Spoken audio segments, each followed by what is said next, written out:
তারিখের দিক থেকে 14ই জুলাই থেকে 5ই অগস্ট, যদিও এর আগে পরে অনেক ইম্পর্টেন্ট কথাবার্তা আছে, ঘটনা ঘটেছে, আমি সেগুলো যেখানে প্রাসঙ্গিক আমি উল্লেখ করব, কিন্তু আমার মূল ফোকাসটা থাকবে একটু বোঝার চেষ্টা করা যে এই আন্দোলনটা কেন হয়েছিল এবং কিভাবে হয়েছিল।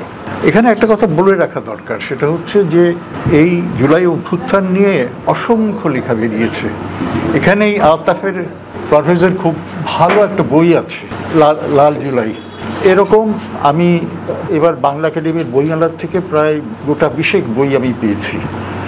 এত বই আছে, এত লেখা, পত্রপত্রিকা আছে, ভিডিও আছে, যে এর সম্পূর্ণ ডেটা কিন্তু মানে আত্মস্থ করা সম্ভব না। আমিও দাবি করছি না যে আমি সবটা পড়তে পেরেছি, আমি কিছুটা পড়েছি, এবং এই আংশিক পড়ার থেকে আমি যেটুকু বুঝেছি সেটুকুই আমি আপনাদেরকে বলবো। আমি এটা স্বীকার করে নিচ্ছি যে এমন জিনিস থাকতে পারে যেটা আমার পড়া হয়নি, আমার বক্তব্যে গ্যাপ থাকতে পারে, ভুল থাকতে পারে। আপনারা যদি সেটা পয়েন্ট আউট করেন আমি খুব কৃতজ্ঞ থাকব। তো আমি আপনাদের মানে খোলা সমালোচনা আহ্বান করছি। এখন এই বক্তব্যটা আমি আলতাফ যেটা বললেন, আমি আন্দোলনের সময় 14ই জুলাই থেকে 26শে জুলাই ছিলাম, আবার 6ই আগস্টের পর থেকে সেপ্টেম্বর পর্যন্ত ছিলাম। মাঝখানে 10টা দিন আমার দেশের বাইরে ছিলাম। তখন তো আমি জানতাম না যে সরকার পতন হবে, যদি জানতাম হয়তো আমি যেতাম না।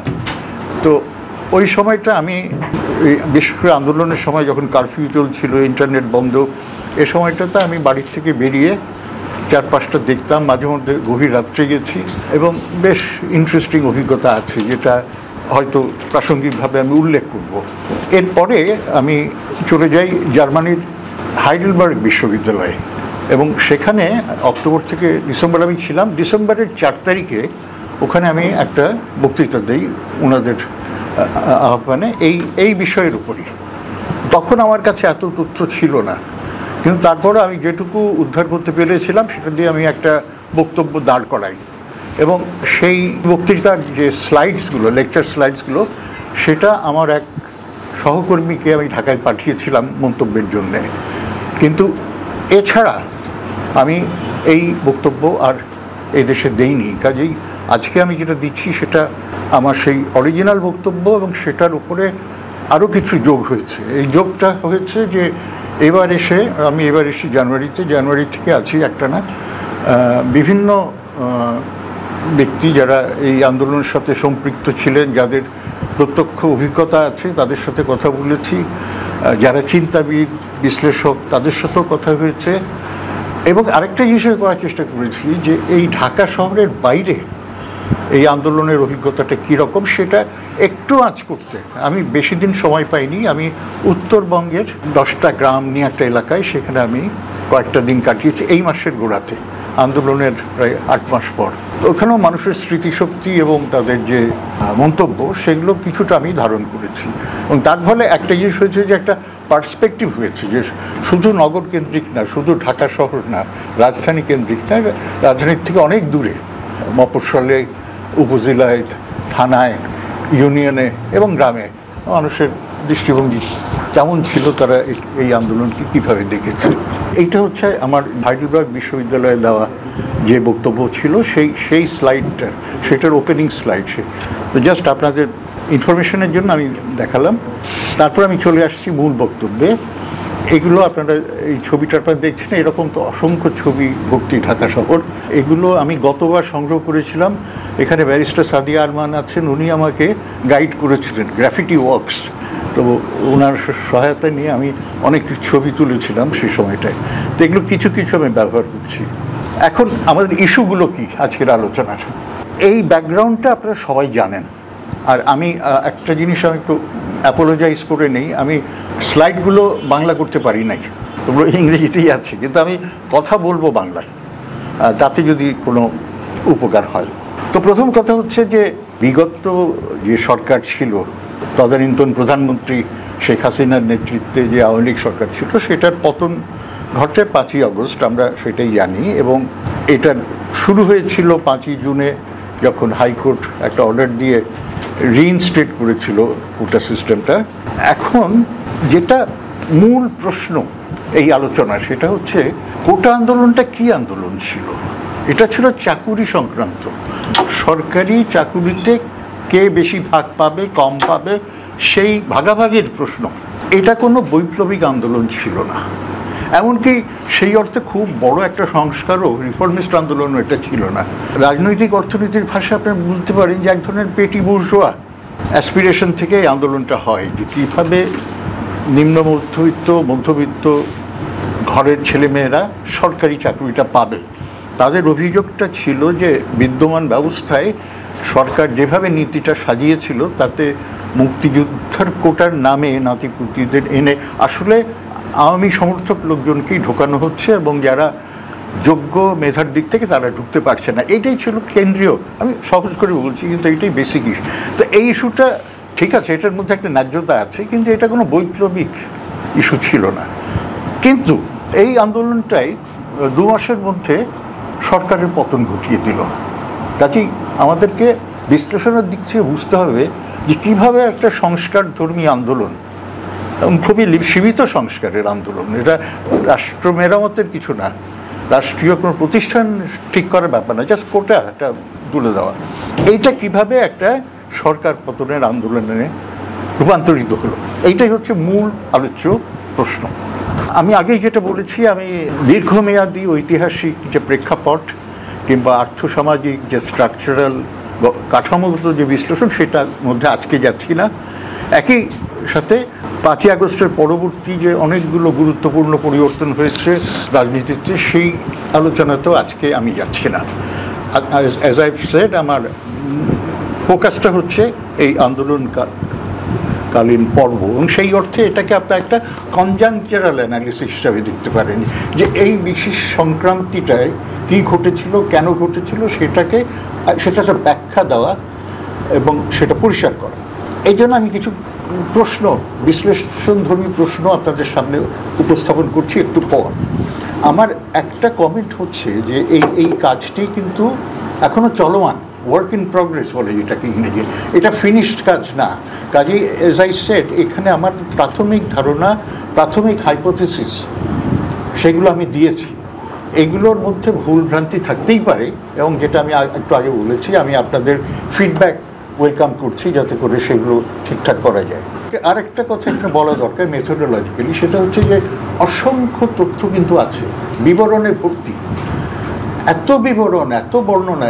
এই শুধু বর্ণনার দিকে তো আমরা একটা ইয়েকে কতটুকু বুঝতে পারবো, মানে এই ঘটনার ধরুন 100 গুণ 100টা বৃত্তান্ত আছে, বহু জায়গায় ঘটেছে সারা দেশব্যাপী, কিন্তু এই ঘটনার ভিতরে কতগুলো মূল সূত্র কিংবা মূল প্যাটার্ন আছে কিনা, যেটা ধরেন বিভিন্ন স্থানকাল পাত্র নির্বিশেষে একটা ধারণা দেয়, একটা ছক দেয়।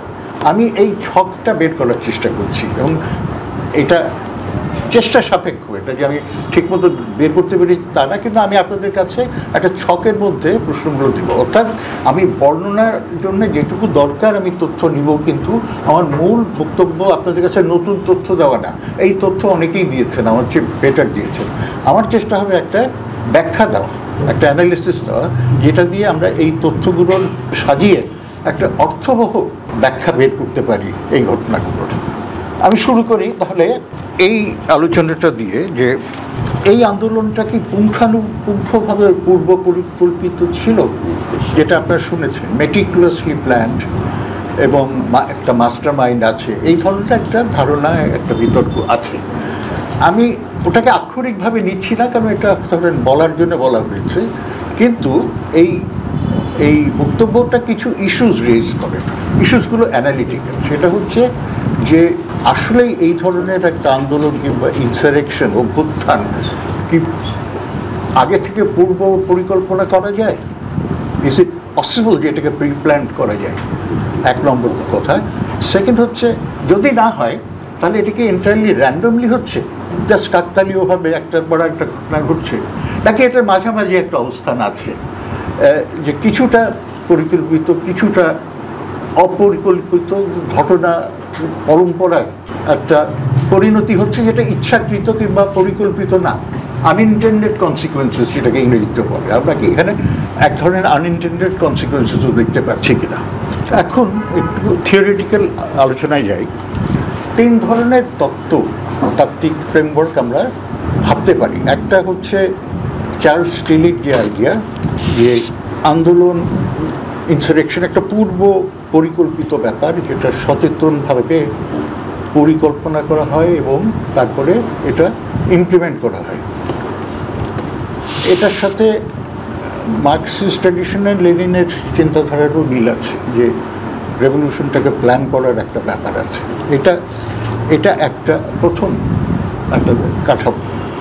দ্বিতীয় কাঠামোটা হচ্ছে থেডাস ককবুলের, যিনি পৃথিবীর বিভিন্ন জায়গার আন্দোলন বিপ্লব বিশ্লেষণ করে বলছেন যে বিপ্লবীরা যেভাবে আন্দোলন করতে চেয়েছে তারা চেষ্টা করেছে পরিকল্পনা করতে, কিন্তু বাস্তবে যেটা ঘটেছে সেটা তাদের পরিকল্পনার অনুযায়ী হয়নি, নীল নকশা ফলো হয়নি, এবং তার জন্যে নানা ধরনের বাহ্যিক সার্কামস্ট্যান্সিয়াল ফ্যাক্টরস এসছে, এবং সেগুলোর ফলে পরিকল্পিত যে যাত্রা কিংবা যে উদ্যোগ সেটা অন্যদিকে কিংবা কিছুটা পরিবর্তিত হয়েছে। কাজে এখানে আনইনটেন্ডেড কনসিকুয়েন্সেসের সিগনিফিকেন্সও যথেষ্ট।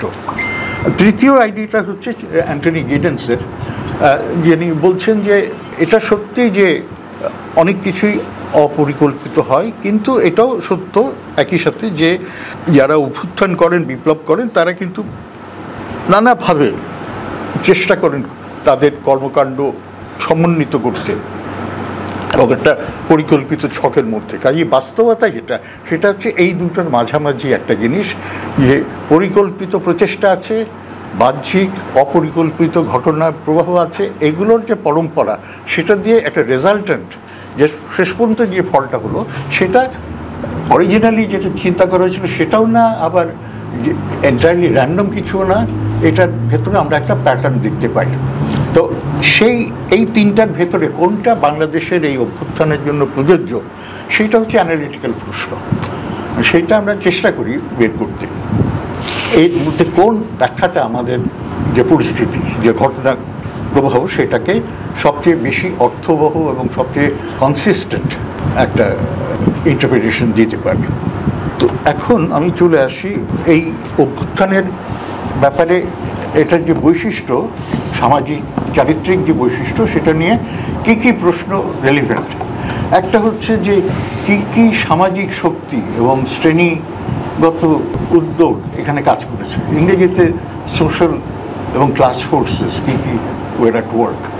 আরেকটা যেটা অ্যানালিটিক্যালি খুব ইন্টারেস্টিং রাজনৈতিক কৌশলের দিক থেকে, যে দমন এবং নিপীড়ন, স্ট্র্যাটেজিস অফ ডমিনেশন, এটার যেমন কৌশল আছে এবং সেই কৌশল বদলায়, সেরকম পাল্টা কৌশল আছে, কাউন্টার স্ট্র্যাটেজিস আছে যেগুলো রেজিস্ট্যান্সের, এবং এই দুটোর একটা খেলা আছে, ইন্টারপ্লে আছে। সেইটা যদি আমরা ধরতে পারি তাহলে আমাদের অ্যানালিসিসটা আরও সমৃদ্ধ হবে।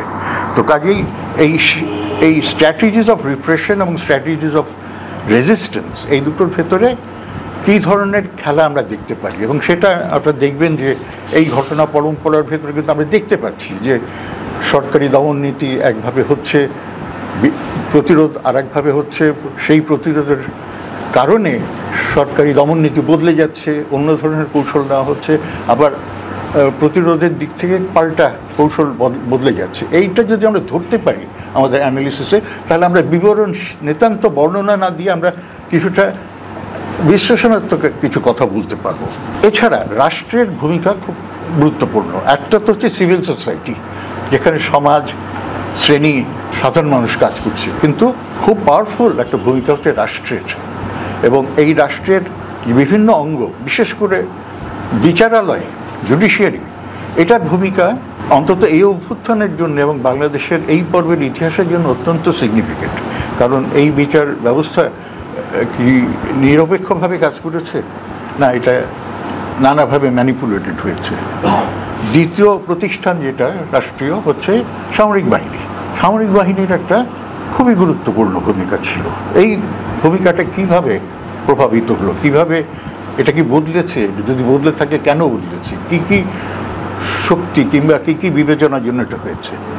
তৃতীয়ত, এই আন্দোলনের সবটুকুই কি আভ্যন্তরীণ বাংলাদেশের ভেতরের শক্তির সামঞ্জস্যের ব্যাপার, শক্তি সমাবেশের ব্যাপার, নাকি বাইরের বাংলাদেশ রাষ্ট্রের বাইরের যে শক্তি, তাদের কি কোনো প্রভাব এখানে কাজ করেছে কিনা। এবং শেষ পয়েন্ট এখানে হচ্ছে যে এই আন্দোলনটা কি আমরা জানি সারা দেশে হয়েছে, কিন্তু সারা দেশে কী অর্থে হয়েছে? এটা কি সব মানে গ্রামাঞ্চল সব জায়গায় এটা হয়েছে, নাকি এটা শহরগুলোতে হয়েছে? এটা আমরা প্রাইমারিলি আরবান না রুরাল এগ্রেরিয়ান ইনসারেকশনের কথা বলছি, সেটা আমরা ধরার চেষ্টা করব। এখন আমি আসি বিশ্লেষণাত্মক প্রশ্ন যেগুলো, সেগুলো নিয়ে। এগুলো আমি কিছুটা আগেই আলোচনা করেছি যে এই অভ্যুত্থানটা কি পূর্ব পরিকল্পিত ছিল কিংবা হতে পারত, আদৌ এটা সম্ভব ছিল কি? এক। দুই হচ্ছে যে এটা বিশ্লেষণ করতে গিয়ে আমরা কি এমন কিছু সরকারের এমন কিছু বক্তব্য, এমন কিছু কর্মকাণ্ড যেটা শনাক্ত করতে পারি যেটা যারা আন্দোলন করছিল তাদের পক্ষে আগে থেকে আন্দাজ করাটা সম্ভব ছিল না, অনুমানযোগ্য ছিল না।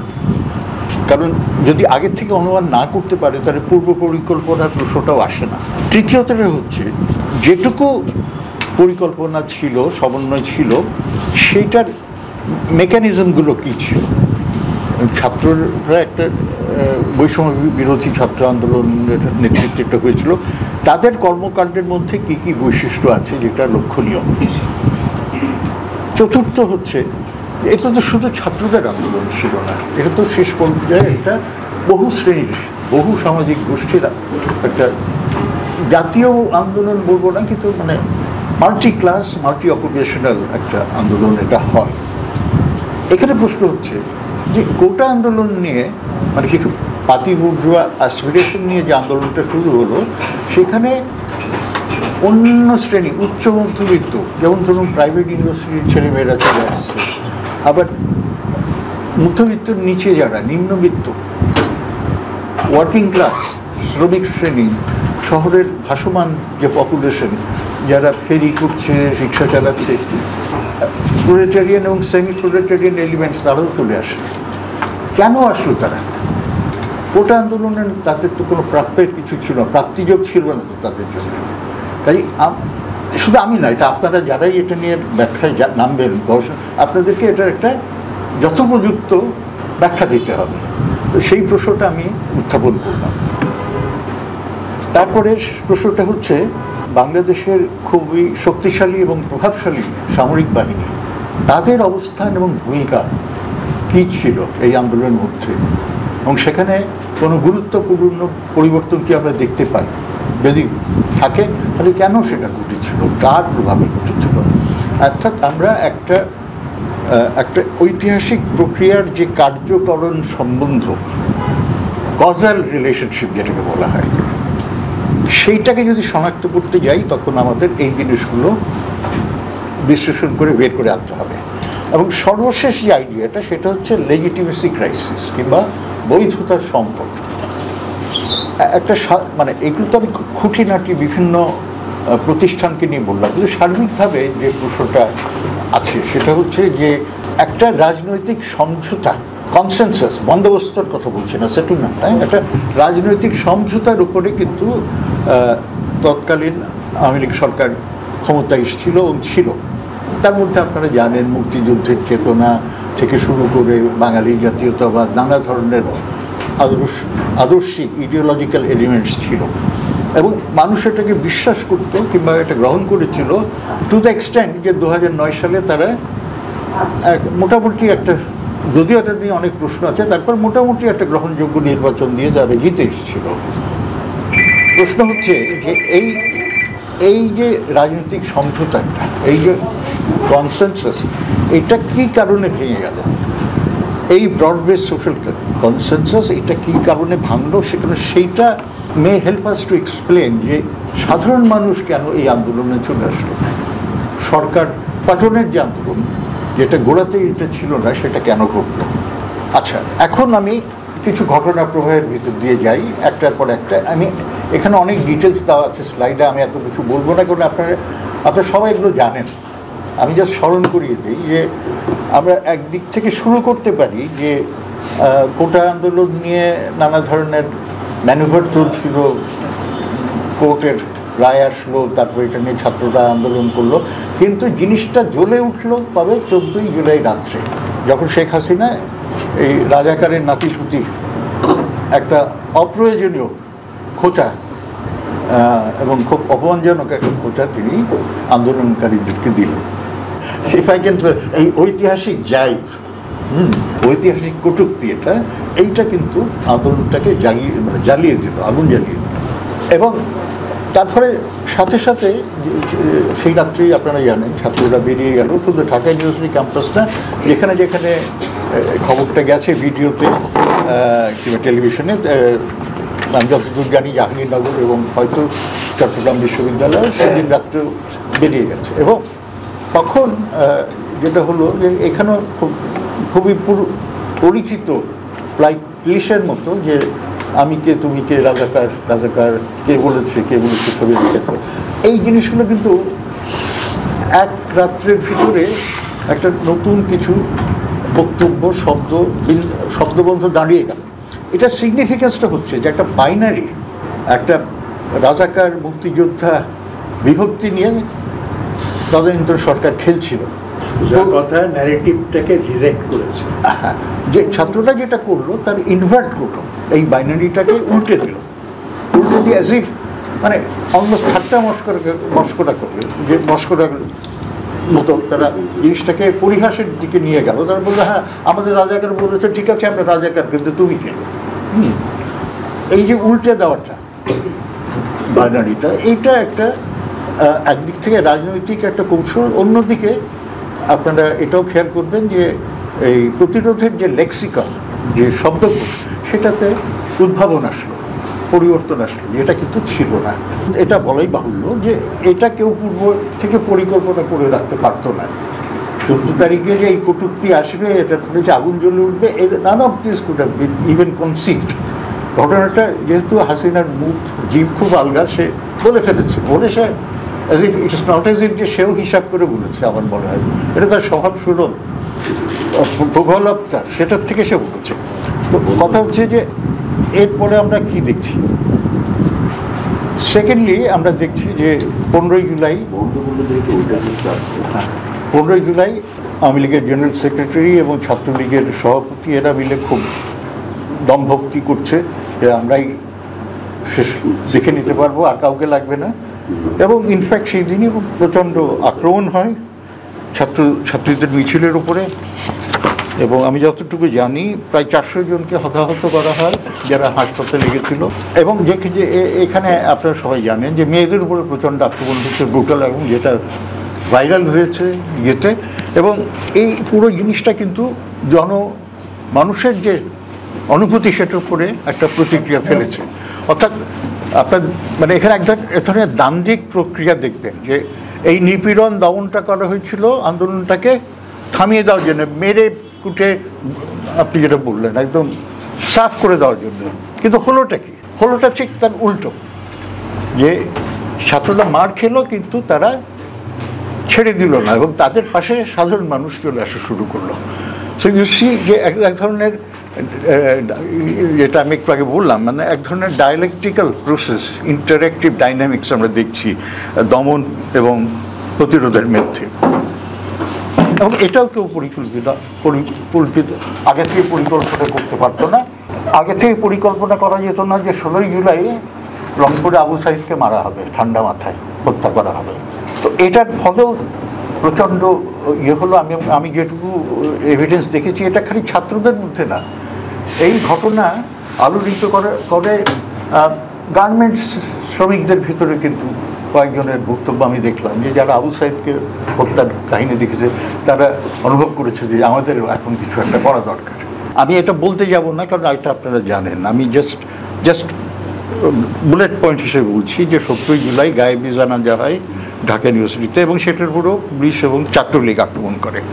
এবং সেখানে আরেকটা জিনিস দেখা যায় যে বিশ্ববিদ্যালয় প্রশাসনকে যখন ছাত্ররা অনুরোধ করে যে আমাদের প্রোটেকশন দেন, প্রশাসন বলে যে আমরা কিছু করতে পারবো না, আমরা বরং তোমাদেরকে বলছি হল থেকে বেরিয়ে যেতে, যেটা সরকারের নির্দেশ ছিল।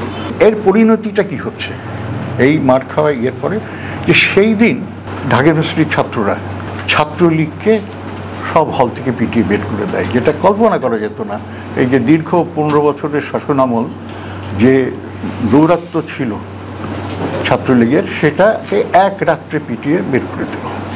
এবং আমি বলবো যে ঘটনা ঘটলো, ক্ষমতার বিন্যাস, ব্যালেন্স অফ পাওয়ার যেটা, সেটা বদলানো শুরু করলো। ইটস নট দ্য এন্ড, এটা শুরু হলো প্রক্রিয়াটা, যে বিগিনিং অফ দ্য এন্ড আমরা দেখতে পাচ্ছি এই ঘটনার থেকে। তাৎক্ষণিকভাবে কিন্তু সেটা বোঝার উপায় ছিল না, কারণ ছাত্ররা খুব দমে গেল। কারণ এর পরের ঘটনাটাই হলো যে সরকার, পুলিশ এবং নিরাপত্তা বাহিনী পাঠিয়ে এবার ছাত্রদেরকেই বের করে দিল ঢাকা ইউনিভার্সিটি ক্যাম্পাস থেকে। এবং এটার ফলে অনেক ছাত্র কিন্তু দমে যায়, যাদের বিশেষ করে যাদের ঢাকায় থাকার জায়গা ছিল না, যাদের রংপুরে কিংবা চট্টগ্রামে যেতে হবে, তাদের একটা অসহায় অবস্থায় চলে আসে। কিছুক্ষণের জন্যে, কয়েকটা দিনের জন্যে এক ধরনের হতাশা বলবো না, কিন্তু এক ধরনের দমে যাওয়ার ব্যাপার চলে আসে। কাজে এই আন্দোলনটা যে সবসময় খুব সাকসেসফুলি এগিয়েছে তা না। এইখানে আমরা দেখতে পারি একটা পর্ব যেখানে এটা কিছুটা সীমিত হয়েছে। কিন্তু যেটা খুব লক্ষণীয় সেটা হচ্ছে যে ঢাকা ইউনিভার্সিটি ক্যাম্পাসটা কেন বন্ধ করা হলো? বন্ধ করা হলো যে এইটাই ছিল ঘাঁটি এলাকা, বেস এরিয়া ছাত্র আন্দোলনের। এই বেস এরিয়ার থেকে তাকে ধ্বংস করে দেওয়া, যাতে এখান থেকে কোনো আন্দোলন শুরু না হতে পারে, পরিচালিত না হতে পারে, সমন্বিত না হতে পারে, সেইটা করার জন্যে। এবং এইটাই ছিল ইন্টেন্ডেড কনসিকুয়েন্স তদানীন্তন সরকারের। কিন্তু যেটা ঘটলো সেটা কিন্তু এটার সাথে মেলে না। সেটার থেকে আমরা দেখি যে অন্যভাবে আন্দোলনটা অনেক বেশি শক্তিশালী হয়ে ওঠে। এবং সেই আনইনটেন্ডেড কনসিকুয়েন্সেসগুলো কি, সেটাই এর পরের বক্তব্য। প্রথম কথা হচ্ছে, এখানে এইটা আপনারা সবাই জানেন, কাজে আমি বর্ণনাটাকে যত সংক্ষিপ্ত করতে পারি সেটা বলছি, যে ঢাকা ইউনিভার্সিটি ক্যাম্পাস বন্ধ করে দেওয়া হচ্ছে, ঠিক তার পরের দিনই ব্র্যাক, ইস্ট ওয়েস্ট এবং অন্যান্য ইউনিভার্সিটি, বাড্ডার দিকে এবং শহরের অন্যান্য দিকে ছাত্ররা বেরিয়ে আসলো। শুধু ইউনিভার্সিটি না, স্কুল কলেজের ছাত্ররা বেরিয়ে আসা শুরু করলো। ইসলামিক ছাত্র প্রতিষ্ঠান যেগুলো, মাদ্রাসা, সেসব ছাত্ররা বেরিয়ে আসলো। মানে ছাত্রদের একটা সমবেত শক্তি বেরিয়ে আসলো। এইটা যারা ঢাকা ইউনিভার্সিটি ক্যাম্পাস বন্ধ করে দেওয়ার সিদ্ধান্ত নিয়েছিল তাদের পক্ষে আগের থেকে কল্পনা করা সম্ভব ছিল না যে এটা হবে, কিংবা তারা ভাবে নাই যে রিয়াকশনটা এত বড় হবে। তো এই জিনিসটা হলো, যখন ছাত্ররা বেরিয়ে আসলো রাস্তায়, আমরা ব্যক্তিগতভাবে অভিজ্ঞতার থেকে জানি যে অনেক ক্ষেত্রে তাদের বাবা মারাও চলে আসলো, কোনো ক্ষেত্রে টিচাররাও চলে আসলো। মানে সমাজের অন্যান্য অংশ যারা ছাত্র নয় কিন্তু গুরুত্বপূর্ণ অংশ, তারা চলে আসলো। এবং সেখানে শুধু যে পরিবারগুলো রাস্তায় আসলো তাদের সন্তানদের পাশে থাকার জন্য, তারা একদিকে নিম্নবিত্ত পরিবার, মধ্যবিত্ত পরিবার, এমনকি উচ্চবিত্ত পরিবার। আপনারা যদি প্রাইভেট ইউনিভার্সিটির কথা ভাবেন, সেটার যে ছাত্ররা, সেই ক্লাসটা, তারাও কিন্তু এখানে চলে আসলো। তো এর ফলে আমি যে দেখি যে একটা মাল্টি ক্লাস কোয়ালিশন তৈরি হচ্ছে। এটা মানে একটা রেভলিউশনারি পার্টি যেভাবে কোয়ালিশন তৈরি করে সেইভাবে এটা হয়নি। এটা হচ্ছে ঘটনা প্রবাহে ছেলেমেয়েরা বেরিয়ে আসছে, বাবা মার কথা না শুনে বেরিয়ে যাচ্ছে, বাবা নিষেধ করছে তা সত্ত্বেও তাদের থাকছে না, তখন বাবা মা চলে আসছে, এভাবে টিচাররা আসছে। এবং যখন এই গোলাগুলি হচ্ছে, তখন পথচারী যারা, আসিফ বায়েত বলে একজন সোশিওলজিস্ট আছেন, তার এই স্ট্রিট পলিটিক্স নিয়ে কাজ আছে, তার কিছুটা বাংলাদেশের ক্ষেত্রে আমরা অ্যাপ্লাই করতে পারি, যে রাস্তায় যারা থাকে সেই যে সামাজিক গোষ্ঠীগুলো, তারাও কিন্তু এই আন্দোলনে জড়িয়ে গেল। এর ফলে আমরা দেখি যে বহু শ্রেণীভিত্তিক একটা ওয়াইডার সোশ্যাল বেসিস এই আন্দোলনটা সৃষ্টি হচ্ছিল। সবই যে রাতারাতি হয়েছে তা না, আমি বলছি প্রক্রিয়াটা আমরা দেখতে পাচ্ছি। এবং আরেকটা দিক হচ্ছে যে যখন আন্দোলনের কেন্দ্র, মূল কেন্দ্রটাকে বন্ধ করে দেওয়া হলো, অনেকগুলো অতিরিক্ত কেন্দ্র সৃষ্টি হয়ে গেল এবং সেগুলো ঢাকা শহরের চারদিকে ছড়ানো, এক এক প্রান্তে। এই যে বিভিন্ন নোডস, সেই নোডসের ভিতরে আবার কোঅর্ডিনেশন শুরু হলো। যেমন কিছু দৃষ্টান্ত আমি শুনলাম যে পুলিশ বাহিনী যাচ্ছে এক জায়গা থেকে আরেক জায়গায়, এখানকার ছাত্ররা ফোন করে ওখানে বলে দিচ্ছে যে এই জায়গায় একটা ফোর্স যাচ্ছে, তোমরা ব্লক করার ব্যবস্থা করো। এই যে মানে আরবান গেরিলা ওয়ারফেয়ার আমি বলবো না, কিন্তু আরবান গেরিলা স্ট্রাগলের যে ট্যাকটিক্সগুলো, সেগুলো কিন্তু আমরা দেখছি যে বলতে হবে প্রায় স্বতঃস্ফূর্তভাবে এই আন্দোলনের মধ্যে দিয়ে বেরিয়ে আসছে। হয়তো এর মধ্যে কিছু প্ল্যানিং আছে, কিন্তু কেউ তো আগের থেকে কল্পনা করতে পারে না সিনারিওটা এই দিকে গড়াবে। কাজে যদি প্ল্যানিং থেকেও থাকে সেটা ইনস্ট্যান্টেনিয়াস প্ল্যানিং, এটা এমন না যে লং টার্ম প্ল্যানিং এখানে ছিল। তো তার ফলে এই এই স্ট্র্যাটেজিক কৌশলগত একটা উদ্ভাবন হলো। এর ফলে যেটা হলো যে আমি একটু আগে যেটা বললাম যে আন্দোলনটি কিছুটা স্তীমিত হয়ে গেছিল, সেটা কিন্তু আবার জেগে উঠলো, সেটার মধ্যে একটা নতুন প্রেরণা আসলো। এবং এটাকে আমি বলবো যে আরেকটা টার্নিং পয়েন্ট, এই যে ঢাকা ইউনিভার্সিটি বন্ধ করে দেওয়ার ফলে আন্দোলনটা ছড়িয়ে গেল, এবং শুধু ঢাকা শহরে না, এটা অন্যান্য জেলা শহরে দেশের, ইনফ্যাক্ট আমি মানে বিভিন্ন জায়গায় পড়ি, কোথাও 27টা জেলার কথা বলে, কোথাও 40টা জেলার কথা বলে, সবগুলোতে আমার পক্ষে যাওয়াও সম্ভব হয়নি। কিন্তু এইটুকু বোধহয় অবিশ্বাস করার কোনো কারণ নাই যে আন্দোলনটা তখন শুধু আর ঢাকা শহরে সীমাবদ্ধ থাকলো না, এমনকি শুধু চট্টগ্রাম বা রাজশাহীর মতো ইউনিভার্সিটি টাউনও সীমাবদ্ধ থাকলো না, এটা ছড়িয়ে গেল, এমন সব জায়গায় গেল যেখানে হয় কোনো ইউনিভার্সিটি নাই, কিন্তু ছাত্র এবং সাধারণ মানুষ এখানে যোগদান করলো। আমরা দেখি যে 18 এবং 19 জুলাই যে নিপীড়ন এবং যে দমন, এটা সবচেয়ে তীব্র লেভেলে চলে যায়। এবং আমি যতদূর জানি 5ই আগস্টের আগ পর্যন্ত সবচেয়ে বেশি হত্যাকাণ্ড হয় 18 এবং 19 জুলাই। এবং এটার কিছু ফরেন্সিক অ্যানালিসিস বিবিসি বের করেছে, আপনারা হয়তো দেখে থাকবেন, ভিডিও আছে যে কীভাবে কোথায় এটা হয়। এবং এটাতে সবাই জড়িত ছিল, সরকারি দলের কেডার, নিরাপত্তা বাহিনী, এমনকি সামরিক বাহিনীর কিছু অংশ এটাতে জড়িত ছিল। তো গোড়ার দিকে সামরিক বাহিনীর ভূমিকা কিন্তু আন্দোলনের বিপক্ষেই ছিল। একই সাথে আমরা দেখছি এই সময়টায় 18-19 জুলাই কারফিউ দেওয়া হচ্ছে, কয়েকদিন ব্যাপী কারফিউ, মাঝখানে কয়েক ঘন্টার ব্রেক দিয়ে আবার কন্টিনিউয়াস কারফিউ চলছে, ইন্টারনেট বন্ধ করে দেওয়া হচ্ছে। এগেন এটা নিয়ে যে মস্করা হয়েছিল যে ইন্টারনেট অন্য কারণে নষ্ট হচ্ছে, সেগুলো আপনারা সবাই জানেন, কাজে আমি এটার মধ্যে যাব না। আমরা দেখি যে দমনের জন্যে আর্মার্ড পার্সোনাল ক্যারিয়ার, সেনা বহনকারী এপিসি, যেগুলো ট্যাঙ্কের মতো দেখতে কিন্তু ট্যাঙ্ক না, কিন্তু ভয় দেখানোর জন্য যথেষ্ট, সেগুলো চলে আসলো। হেলিকপ্টার ব্যবহার করা হলো, র্যাবের হেলিকপ্টার ব্যবহার করা হলো। আমি যেটুকু খবর পেয়েছি এয়ারফোর্স তাদের হেলিকপ্টার দিতে রাজি হয় নাই, কিন্তু র্যাব দিয়েছে। তার ফলে আমরা এটাও টের পাই যে এই সময়ে সামরিক পুলিশ দেখাচ্ছে, হ্যাঁ, সামরিক বাহিনীর ভেতরে এবং নিরাপত্তা বাহিনীর ভেতরে, আপনি যদি পুলিশকেও এর মধ্যে আনেন, সামরিক এবং পুলিশ, র্যাব, এটা এই নিরাপত্তা বাহিনীর মধ্যে একটা মতভেদের লক্ষণ দেখা যাচ্ছে। এবং আমি নিজে এই সময়টা আমার মনে আছে, আমি একদিন মিরপুর সড়কে গেলাম, সায়েন্স ল্যাবের কাছে 2 নম্বর রোড, যেখানে মিরপুর রোড এসেছে, ওখানে লোকজন আমাকে বললো যে এইমাত্র এই কিছুক্ষণ আগে হেলিকপ্টার এসে ওদের ওখানে গুলি করেছে এবং পাখির মতো মানুষ মারা গেছে। আমি থাকতে থাকতেই আবার আর একটা হেলিকপ্টার আসলো এবং সবাই যে যেদিকে পারলো ছুটে গিয়ে গেল। মানে চাক্ষুষ দেখা এগুলো, এই ঘটনাগুলো, এবং মানে কি পরিমাণ টেরার, ভয়, আতঙ্ক সৃষ্টি হয়েছিল সে সময়টা। কিন্তু এটাও লক্ষণীয় যে যে মুহূর্তে হেলিকপ্টার চলে গেল, লোকজন আবার ফিরে আসলো, লাঠিসোঁটা হাতে তারা আবার তাদের জায়গাগুলো পাহারা দেওয়া শুরু করলো। এরপরে এগেন আমি ঘটনা সংক্ষিপ্ত করছি, কারণ আপনারা মোটামুটি জানেন এবং এত ডিটেলস আমাদের দরকার নেই। মূল কথা হচ্ছে যে আপনারা জানেন 26শে জুলাই 6 জন সমন্বয়ককে ডিবি পুলিশ ধরে নিয়ে যায়। তার কয়েকদিন পরে একটা ভিডিও দেখানো হয় হাউন আঙ্কেলের থেকে যে আন্দোলন করা হয়েছে, যে সেটা ছাত্রদের অন্যান্য যারা নেতা তারা এটাকে অস্বীকার করে এবং আন্দোলনটা চলতে থাকে। এবং 29শে জুলাই 9 দাবি, 9 পয়েন্ট দাবি, যে 9 দফা দাবি, এইটা ঘোষণা করা হয়, যেখানে পরিষ্কারভাবে বলা হয় যে সরকারকে ক্ষমা চাইতে হবে, নেতৃত্ব স্থানীয় এবং যারা দায়ী তাদের বিচার করতে হবে। মানে জিনিসটা তখন এখানেও দেখেন একটা খুব প্রচণ্ড সিগনিফিক্যান্ট ক্রিটিক্যাল টার্নিং পয়েন্ট আমরা দেখছি, বাকবদল দেখছি। যেটা ছিল কোটা আন্দোলন চাকরির জন্যে, সেটা এখন চলে গেল যে একটা রাজনৈতিক আন্দোলন হয়ে গেল, লক্ষ্যর বস্তুটা।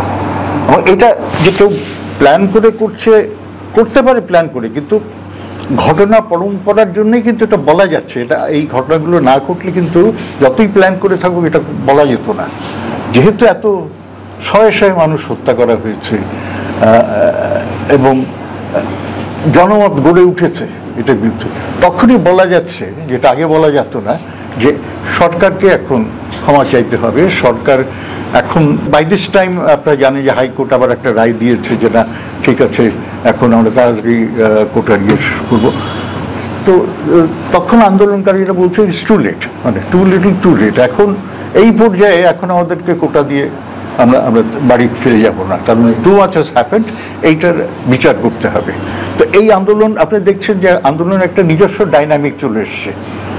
এটার পূর্ব গোড়াতে যে বক্তব্যগুলো ছিল সেটা ছাড়িয়ে চলে গেছে, এবং সেই ছাড়িয়ে যাওয়াটা ঘটনা প্রবাহের যে চাপ, সেই চাপের জন্যই কিন্তু সেটা এইভাবে ধাবিত হচ্ছে। এই ক্রিটিক্যাল টার্নিং পয়েন্টটাও খুব সিগনিফিকেন্ট।